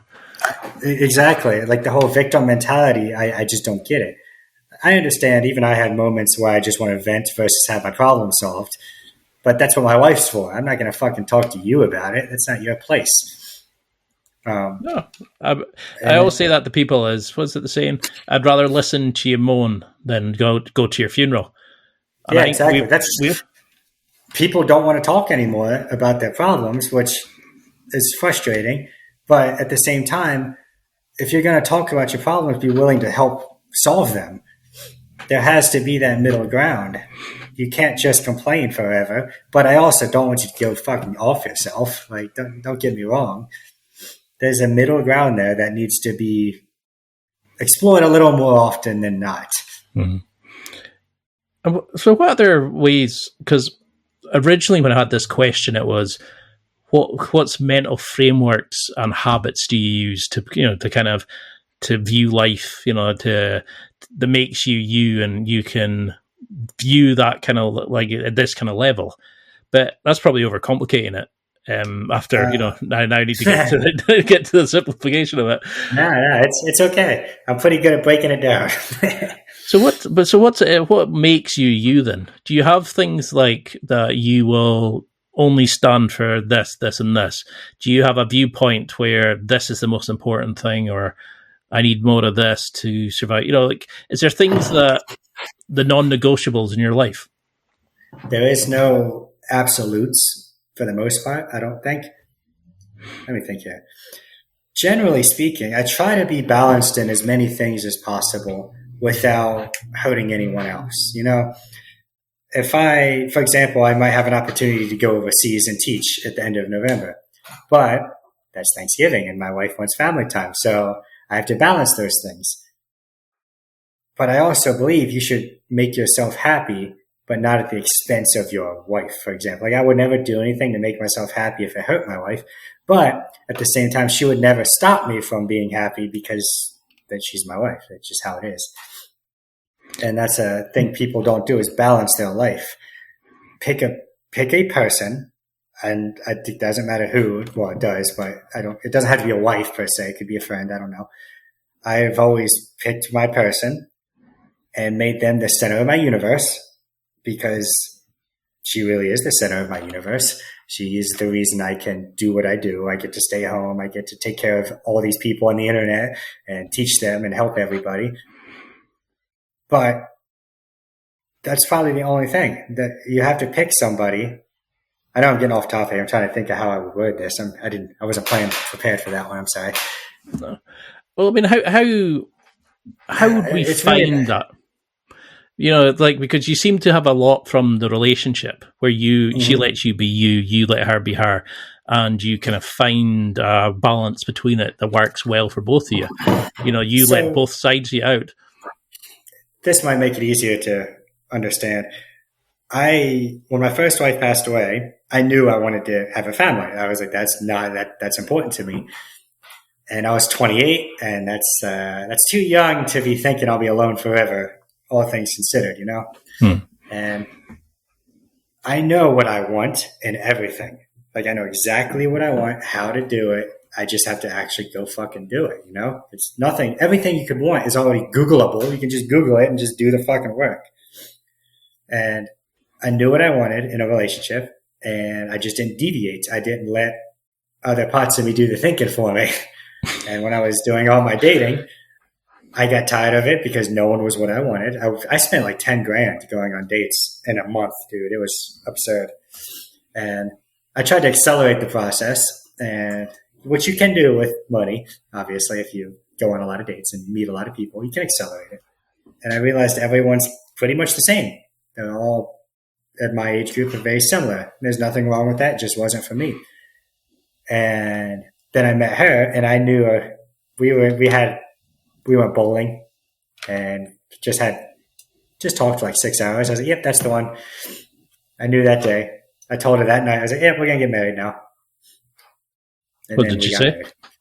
She was like, are you nuts? I was like, well, yes, but I know. So that's for you to find out soon, like. Yeah, so I was always very upfront and very honest with everything I've ever done or been, or I just don't see a point in hiding anything about myself anymore. And that made it really easy to find a partner I actually wanted.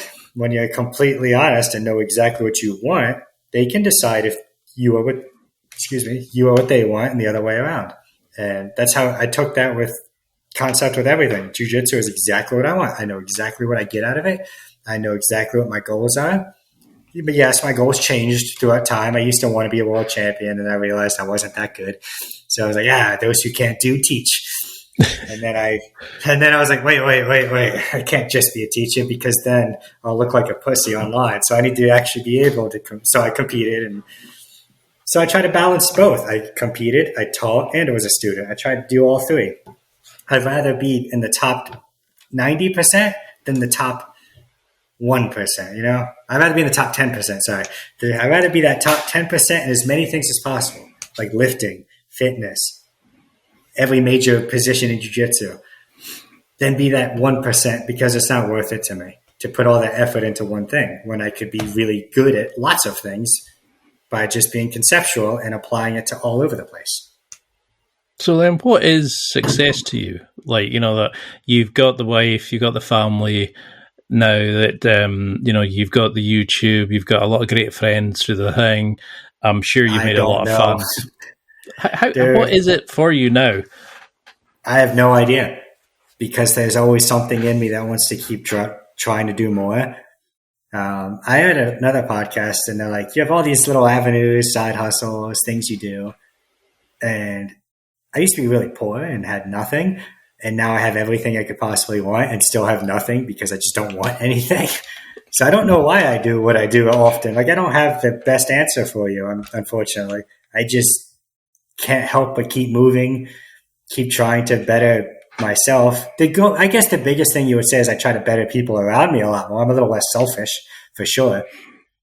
But that's what Instagram, at first, I didn't start it to fucking help people. I started it to build a name for myself. So when we kept moving, I would be able to find a job. But then it turned into what it is now. And I'm like, this is great. Everyone thinks this is helpful. All right. It feels a lot better to help a lot of people than just get a follower account. Oh, I love that, because so many people do it for the wrong reason. They do it for the ego, they do it for the money, whereas you were just doing it just to kind of get your stuff out there. And it's, I don't think you sort of appreciate just how your level of depth and honesty is so refreshing, and it's so inspiring. It's kind of like, fuck, wow, it really hits home, and it makes you kind of want to be a better man as much as a better jiu-jitsu practitioner by watching your stuff, especially some of the stuff you've said tonight. Is there a transition that you've seen a student make that has really inspired you? Has there been feedback you've gotten about how you've really changed somebody, or something that you could think of where you've been blown away by the transformation in that person? I have two students, and both of them are the godparents to one or the other of my kids right now. One is Gabby, and she runs a gym in Delaware, where I'm from, and the other is Chase. And Chase in particular. Gabby the one that you did the video about how to roll with a woman? Yeah. Yeah, Gabby's one of my first students. She was the first person to ever pay me, right? So she's been just with me the whole time, and I just constantly beat the shit out of her. I'm a lot nicer to her now, but Gabby's gone through it, man. She is a tough cookie. And I think that's why she's so talented, because I never treated her like a flower. I just treated her like a smaller dude. But back to that question. So Chase, I was having a hard time. I was always on my phone. I was fucking off in class because I was going through just life problems, relationship problems. And he was like, dude, you're kind of fucking up because we're all here to learn and you're just sitting there being an asshole. And I think I was a brown belt at the time. And it was really important that he told me that, because I was like getting sucked into the wrong things. Focused on the wrong things. Like, yeah, I cared about my relationship, but at the same time, I was in this space, so I needed to focus on this space. And I saved that message for years. I deleted that when I got married because I didn't need it anymore. But I saved that message for a very long time and would reference it because it helped me a lot. Put it in a perspective that I just need to focus on what I'm doing instead of the bad things at that point in time.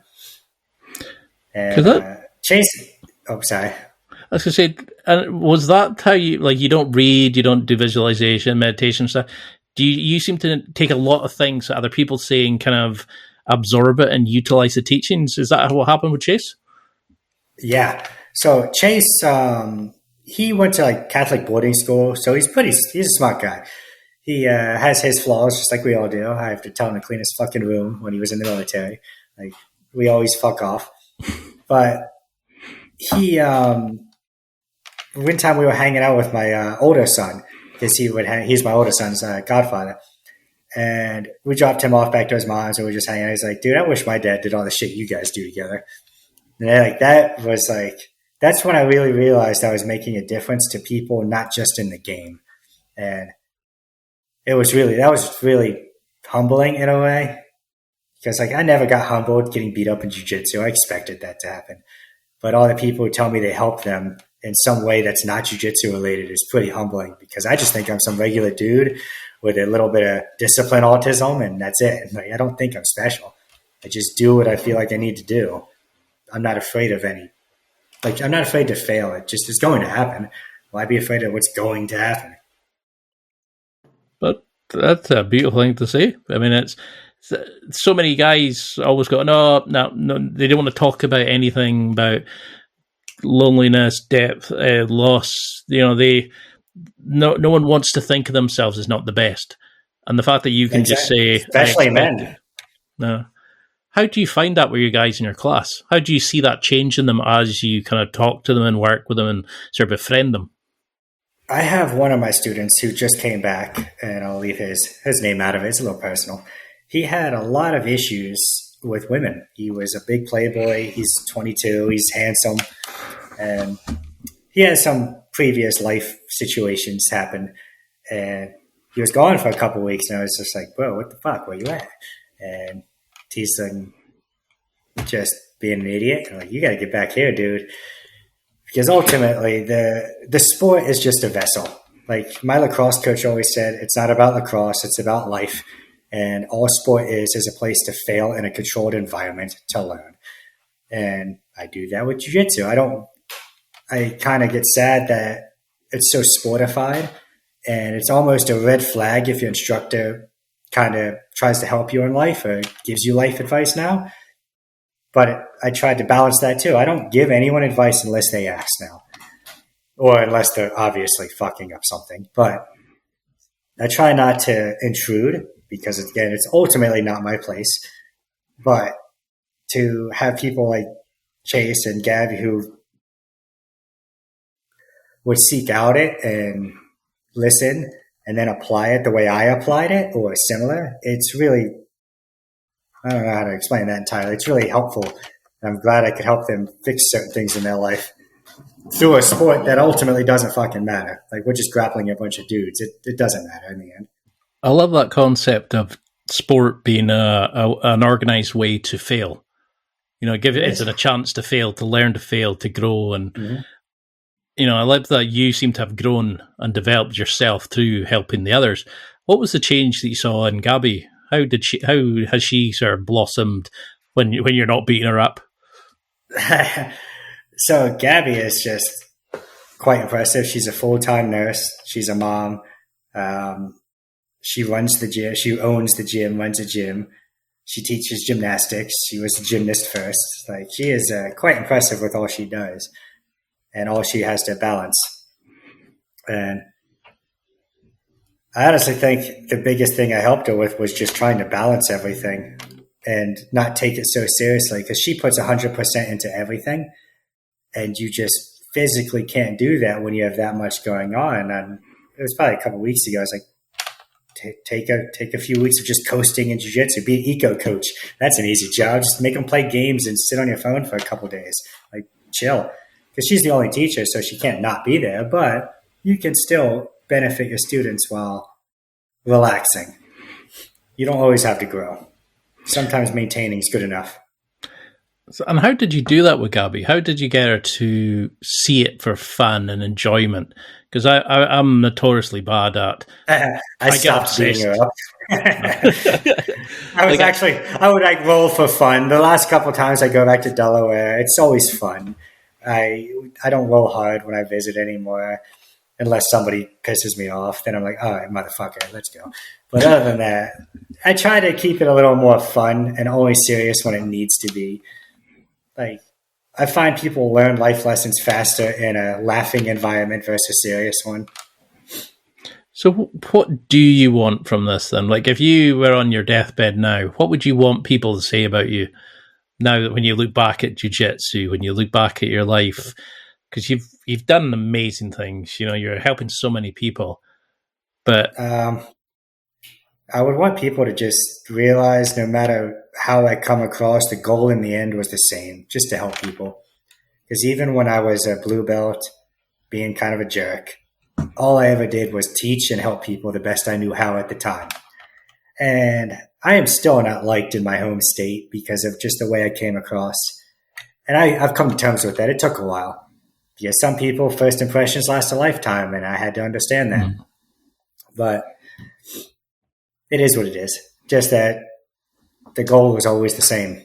The methods changed, but the goal never changed. And do you utilize anything? Do you try journaling? Do you do meditation? Do you just discuss it with friends and stuff and try to make sense of it through your head? Or a lot of it's just I think, and I don't know. I don't really actively meditate per se, but I lift, or when I'm driving, I think, things like that. I think a lot, but I don't like sit there and do the whole kind of thing. No. I tried the Headspace, the one that is like a guided 10-minute thing, and I thought, this is shite. 2 minutes in, I was kind of like, okay, I can see the point of this, because it wasn't that like I'm the day shite. It was just the sit down and try to let your thoughts go, and you're like, oh, okay, I can see the point in this. Mm-hmm. But I've used up so much of your time. I'd love to have you back on. No, yeah. Of course, anytime. I don't really I know do you've got. I say that because there's still so many rabbit holes I'm trying to avoid going into, because I was thinking we could talk about these things for days, but until I can have you on again, and I've honestly knew you were going to be good, but the depth of your answers has blown me away. Like, I love how open and honest and vulnerable you've been about everything. what do you want people to remember from this? Because we've covered so many amazing things, from jiu-jitsu to life to beating up your students to how you met your partner and made a beautiful family. What do you want people to take from this? Bro, just be okay with failing. Men should already be okay with it. 99% of the times you walk up to a chick, you're getting rejected. Just take that mentality into everything. Like, you can't take it personally. And again, I wasn't always good at that. Like, there were times I was like, man, I know I'm better than you, but I lost. Doesn't fucking matter. I lost. It doesn't matter if I'm better. Mm-hmm. But being okay with failing over and over again, and the only way to get comfortable with it is to just keep failing over and over again, and eventually you'll be all right. And again, it's a controlled environment. Jiu-jitsu is the easiest fucking sport because you can tap at any moment and it resets. I tell my guys, just tap to reset. It's not losing; it's resetting. Whereas other sports, you can't tap in the middle of a football tackle. Like, you're getting blasted, dude. It's just the way it is. But you got to be really okay with failure and knowing when you failed. Again, tap on time. Know when it's time to go, man. You fucked up. It's okay. Just move on. Have amnesia. Is that the best thing to do? Is that just see it, admit it, and then just go on? No one's remembering the taps. We're only remembering the fun. Exactly. When I played soccer, one of my coaches was like, you can't get mad at every ball that goes in. You got to have amnesia and pretend it didn't happen so you can continue the game. And that, again, took me a while to understand. But because if you let that goal bother you, another goal is going to follow it. And the day I learned just to not give a fuck and learned that people cheer more for saves than goals, that put it in a perspective for me. Oh, beautifully put. I mean, I can remember I would think about a tap. I could have a brilliant training session, and the one thing I tapped would be the thing I'd be pissed off about the whole weekend because I had been tapping rather than just going, actually, that was quite good. And then that's also it can be healthy to focus on the failure, but not be negative about it. But that's that balance. I don't focus on the things I did well in class. I focus on the places I messed up and how to fix it. But I'm not mad at myself for fucking failing. I'm not angry anymore. And again, I was. One of my coaches said in soccer, again, I hated this one because it fucked up my mind for a while, but it made sense. The goalie is the only person on the field whose mistakes show up. My mistake shows up on the scoreboard. And that messed with me for a while because it's true, but it also is very negative. So it took a while to get over that one too.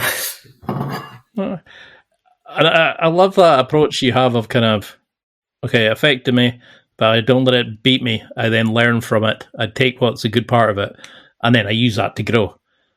That's a concept I do with literally everything, big and small. Like, soccer goal, my wife died. I did the exact same fucking thing. Same thing. And how do you do that? How do you learn? Was that always part of you, or have you learned to do that?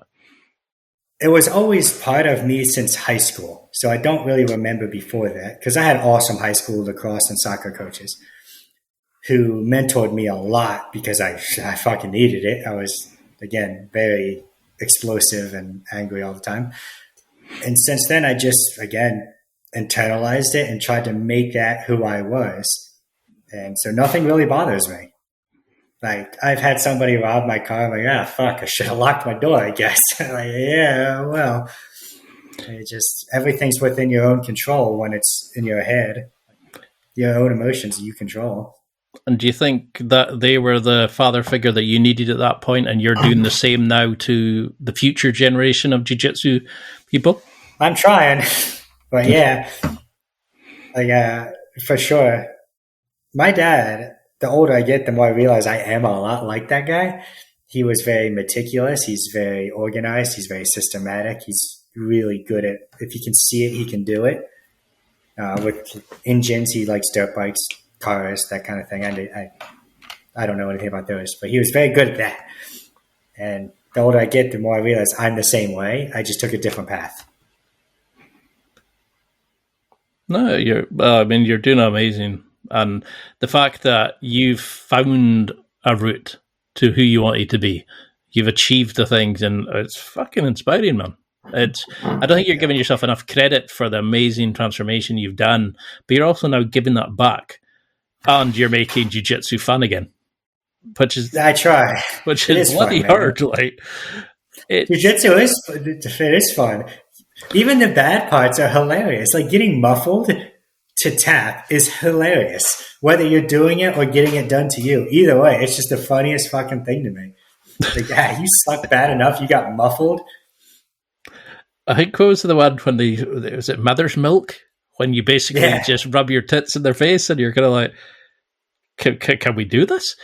I remember I did over-under pass to a girl, and she didn't realize that was an actual pass. And she thought I was just like, I was thinking, what do you think I was doing? Dry humping you? It was. Oh my God, I got one of those stories. Oh man, that'd be a quick one. Let me tell you this one. This is hilarious. So I learned the rear naked choke by breathing all my air out, compressing, and then using my back and chest to finish the choke with my breath.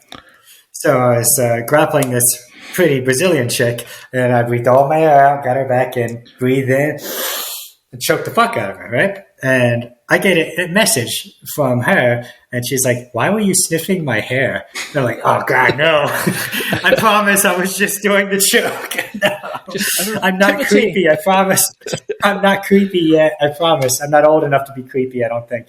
Not yet." That's maybe that's maybe an area we should cover. How do guys avoid being creepy cunts? Because there's a lot of jiu-jitsu guys who... Dude, honestly, just don't be.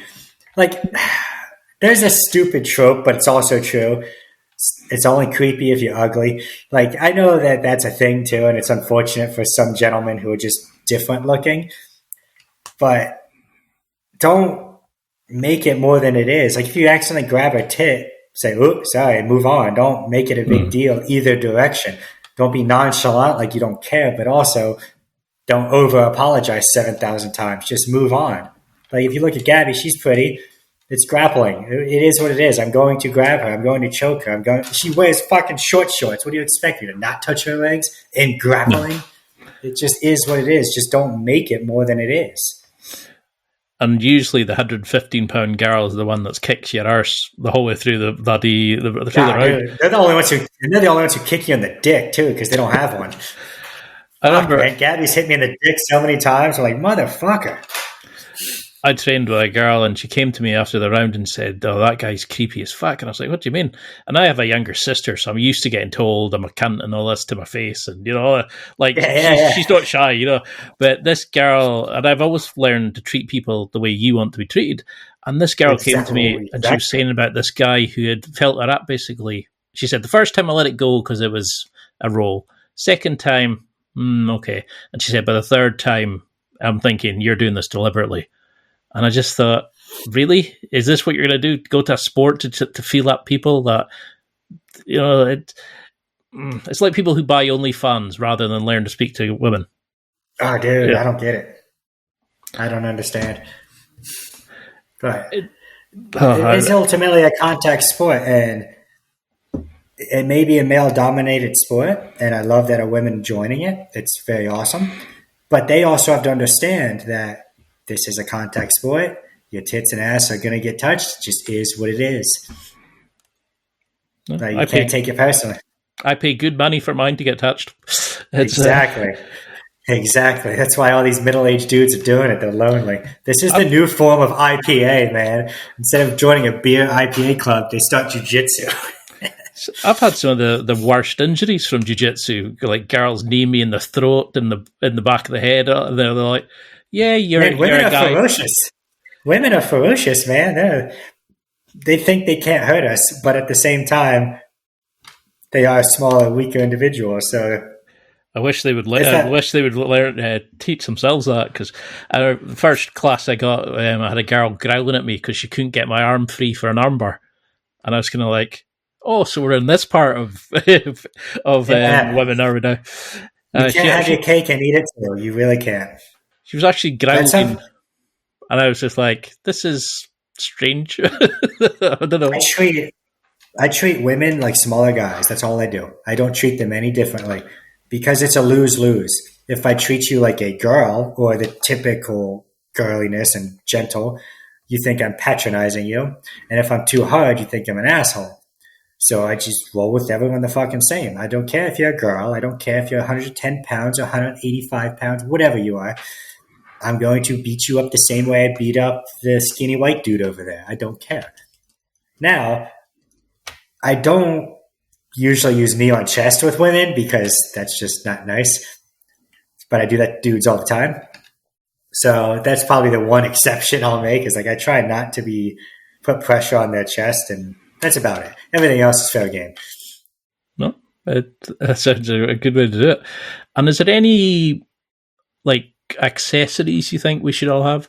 Because we have people who have tape dap, knee sleeves, elbow pads, bloody you name it. Apart from caps, are there anything that you think?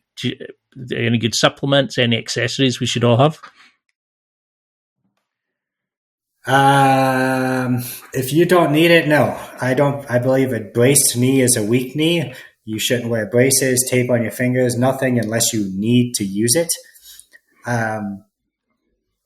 Maybe need pads for like if you're doing wrestling or something for preventative, but I don't use a mouth guard. I use tape for grip. Like I don't use tape to protect my fingers. I use a no-gi more than gi to grip people. But when it comes to like safety accessories, no. But when it comes to like, you should have some Tiger Balm and you should have some antimicrobial shit. You should have decent gear. You shouldn't have the cheapest, but you don't need the most expensive. And you shouldn't have ringworm. The number of people who sit there and they don't wash their gi, and you're just like, it shouldn't be able to walk in on its own, for fuck's sake. But you've been an absolute star. I can't believe how easy it is to talk to you. I can feel like we could chat for hours yet, but I know you've got stuff to do. But what would you want people to take from this going forward to keep it in touch with you? How do we follow this journey? Because you should be bringing out instructionals, websites. But how can we connect with you and see what you're doing from there? Instagram, really, because I have that little group chat setting on there. So I post everything on there, but I also post if I'm like selling something or because I also have friends and family, so I'll post on there too. And I don't really have instructionals per se. I have these little clinics I've made for people that I sell on Gumroad for like $20 or less. Like I never really cared about making a ton of money with it. I plan on doing more with it, but again, I don't plan on making full-length 3-hour instructionals on anything because I think that's ridiculous. I think you should just learn a technique at its deepest levels and the transition between the two techniques or positions at its deepest level and build a system off of it. And I could do that, and if you already know the basic techniques, I could do that in 20 minutes. You just have to actually apply it. Why overcomplicate it? Yeah, exactly. It is what it is. Jiu-Jitsu is not that hard. Dude, it's fucking not. I never thought it was hard. I just sucked. There's a difference. I will not say, but I was definitely that as well. Dude, I sucked ass, but I knew what I needed to do. I just wasn't coordinated enough to do it yet. Well, what's your Instagram handle for those listening? It's Black Belt Randy with underscores. So Black_Belt_Randy.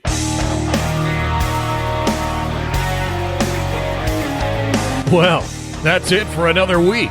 And thank you for listening. It's now time to take what you've learned and use it to develop and enhance your life with the key points mentioned. Listen, try it, embrace it, use it, and crush it. Now's your time to hit that next level in your life. If you liked this episode, then please leave a comment on the show notes or a review of the show on your podcast platform. Everything helps evolve the show. Until next week, keep seeking the next level in your life.